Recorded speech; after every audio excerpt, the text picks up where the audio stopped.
Hi friends, welcome to our channel. నా పేరు సరస్వతి. మీరంతా ఎలా ఉన్నారు? నేను చాలా బాగున్నాను. ఇక ఈరోజు వీడియోలోకి వెళ్తే, నేను మా అబ్బాయి గణపతిని తీసుకురావడానికి మార్కెట్కి వెళ్ళాము. అయితే వర్షం కారణంగా వీడియో సరిగా తీసుకోలేకపోయాను. వీడియో చేయొద్దు అనుకున్నాను, కానీ ఒక విషయం చెప్పడం కోసం వీడియో చేస్తున్నాను. ఏంటంటే, మనము పెద్ద పెద్ద షాప్స్కి వెళ్ళి వాళ్ళు పెట్టిన ప్రైస్కి కిక్కురు మనకుండా కొనుక్కొని వస్తాము. కాకపోతే ఇలా చిన్న చిన్న వ్యాపారుల దగ్గరనే గీచి బేరం ఆడతాం కదా.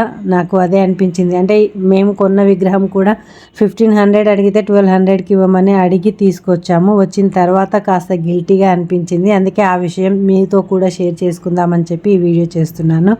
అసలు ఏ కష్టం తెలియకుండా ఎవరో చేసిన వస్తువులు తీసుకొచ్చి షాప్లో పెట్టి వాళ్ళు డిమాండ్గా ఇంత అని ప్రైస్ డిక్లేర్ చేసి పెడితే మనం కిక్కురు మనకుండా వెళ్ళి తెచ్చుకుంటాము.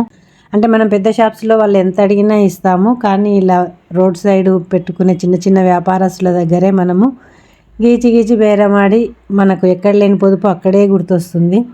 అందుకే ఆ విషయం చెప్దామని చెప్పి నేను ఈ వీడియో చేశాను. రోడ్ సైడ్ ఇలా చిన్న వ్యాపారుల దగ్గర, మన గల్లీలకి వచ్చి బండ్ల మీద అమ్మే కూరగాయల వాళ్ళ దగ్గర మాత్రమే మన ప్రతాపం చూపించి మన పొదుపు అంతా అక్కడ గుర్తొచ్చి గీచి బేరం ఆడతాం.